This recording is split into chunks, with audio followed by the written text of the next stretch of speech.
In the early 1700s, when muscle power did most of civilization's work, a new sound rang out over the English countryside, a sound that was to mark the beginning of a revolution. It was not the sound of gunfire like most revolutions, it was the sound of power, power that would change the course of human civilization.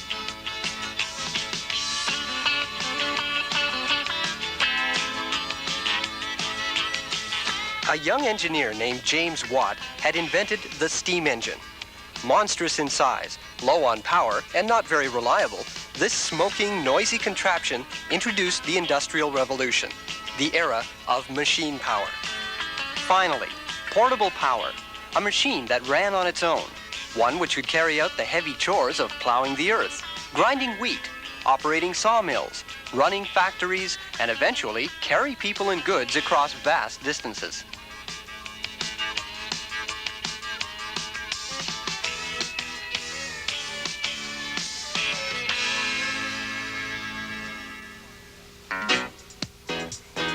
Today, we've refined that power, and we use it to carry our heavy loads across the land, to carry them across the oceans. And it's power that we've used that's enabled us to learn how to fly. This is immense power that we can control at the touch of a finger. So why is machine power so important to measure? Because muscle power cannot do work as quickly as machines. Machines were invented because they can do more work in less time.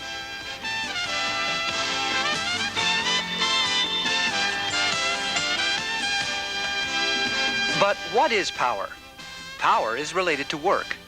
We saw in the work unit that work is done whenever force moves something a distance, or when torque rotates an object through an angular distance. In fluid systems, work is done when pressure moves a volume of fluid. And electrical work is done when voltage moves an electric charge. But remember how we learned that it doesn't matter how long it takes to do work? That as long as the force, the distance, and the weights are the same, the amount of work is the same? In a technical sense, the person on the stairs and the high jumper are doing the same amount of work. So what's the difference?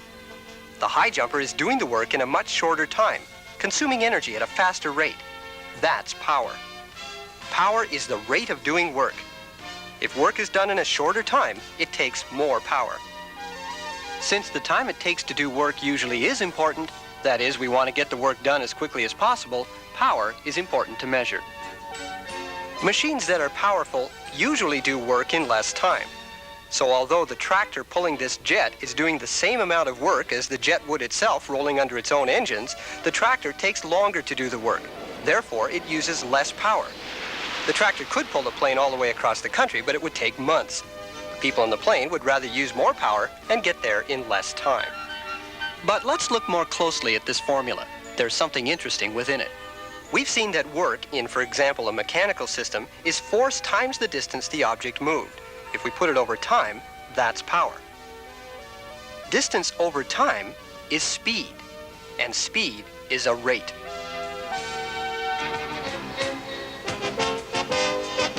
So another way of looking at power is to say that it's force times a rate. Either way, you get the same answer. This means that for the same amount of power, you can use a lot of force and move slowly, or less force and move faster. These are the considerations that are made in any field when matching power to the job.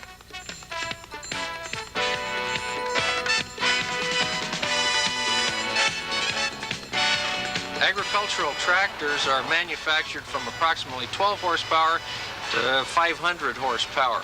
The critical thing is matching the tractor to the job to the tractor. The larger the farm, generally the larger the tractor, because there's more acres, more ground to be covered. There is a point that we reach of diminishing returns where two smaller, lighter tractors possibly would be more efficient than one large tractor due to the weight.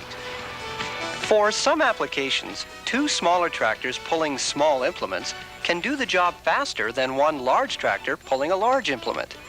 A big tractor has more horsepower, but the smaller tractors are faster. A big tractor pulling a large load works at a slower rate. These are the considerations a farmer has to make when trying to match horsepower to the individual job.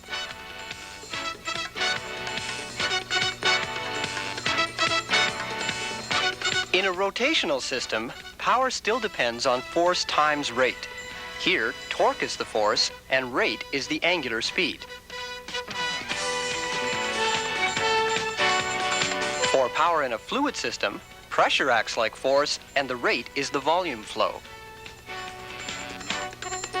In some cases, we have a changing pressure. But we can also have a changing volume.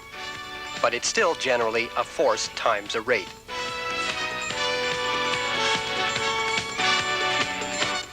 In the electrical system, power is the product of voltage acting like force and the current. In other words, a volt times an ampere.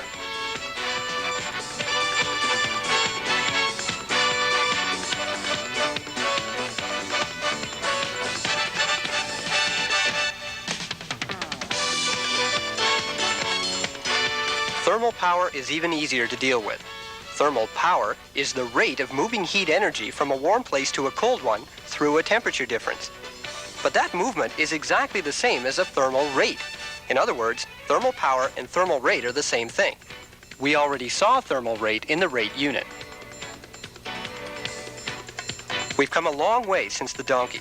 The amount of work we do today is not that different from 200 years ago. We just do work much faster today. When we're talking about doing work as quickly as possible, we're talking about power, and that's a powerful message. We've completely surrounded ourselves in power. It comes in many different forms, and we use it for a lot of different purposes.